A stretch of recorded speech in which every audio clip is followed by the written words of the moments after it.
Have you got any particular memories of the war, and particularly your time in service? I can tell you something before that. Because I was going in the Wrens, I was advised to join the Ranger Guides, and I belonged to a group at a local children's home, and we had to win our badge. I can't remember which badge. We went to the local cattle market, which was a large concrete area, and we were given 5 matches and a tin which had been washed out. We had to go and scavenge for bits of wood and stuff like that, light a fire and boil this can of water, because that's where, if there was bombing, we could provide a cup of tea. That was the beginning of the war.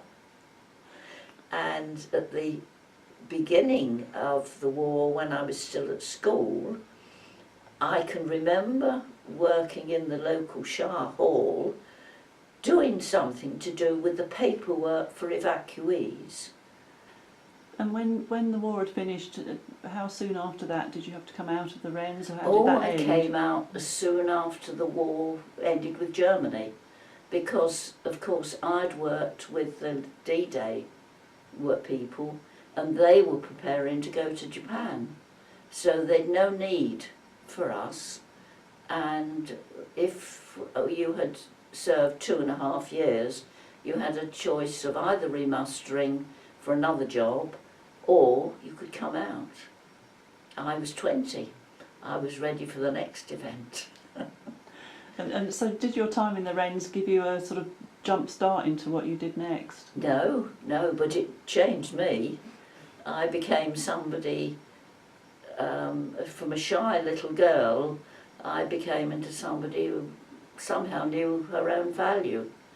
And I went to the local furnishing shop and I said, will you train me to work in the workroom, when I come out?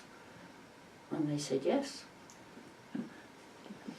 So, And just going back to the war years again, talking to all the other ladies who were children at the time, one of the things they've all said they remember is how cold it was. Well, of course, houses were cold.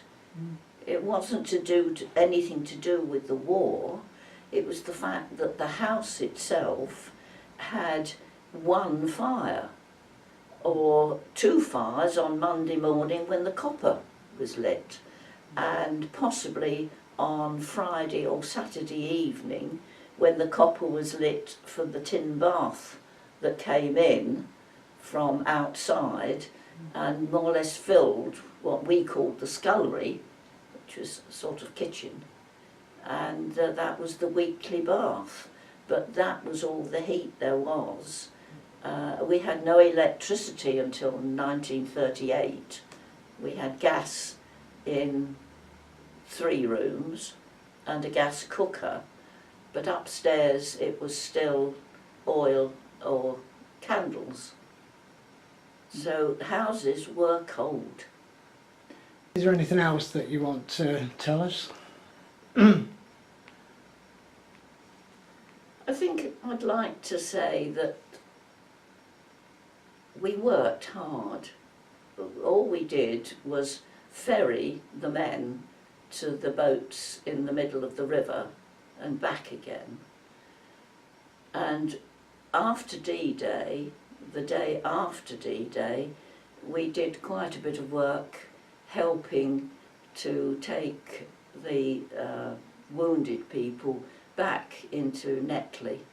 The big ships, we did go and welcome the Queen Mary in. We were allowed on the dockyard to welcome the Queen Mary in, but there were so many ships that we took our boat out and we ferried the men back to Netley, and that was quite something. It was, the men liked the idea that they'd got lady sailors helping. How did it make you feel? Because when you were ferrying the men back, were they wounded men or? Yes, yes. They wouldn't allow us to take any of the bodies, but they were usually men that had wounds in their legs and things like that. But they were all conscious, and they would say, "Oh, the orderly washed our faces because he said we were going to see some ladies." How did it make you feel seeing them as they were? How did that affect you? I don't think I actually can remember feeling anything but pleased to be helping. The war was something which you had to do. It wasn't a question of feelings. War had casualties. So, have you any particular memories in your time at Portsmouth? Well, it wasn't actually Portsmouth. I was only at Portsmouth for a short time. It was on the Hamble River, and a friend and I wrote a pantomime called Renderella, and we had one of the Wavy Navy officers. Wavy Navy is the volunteers, and so most of the people for D-Day were to do with the local volunteers. This producer arrived, and we did the pantomime with the songs that we'd adapted that were all topical, and we performed it in a local hall. And then after Christmas, this man said, we'll start a drama group and we'll do Passage to India. Now, that book had just come out and we knew nothing whatever about it. And he told me that I could take the part of the lady who was the star, you see.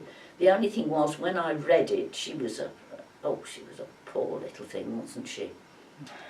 It isn't until recently that I've discovered that quite a few famous actresses have done that now. Yeah. But I was quite miffed that he picked me.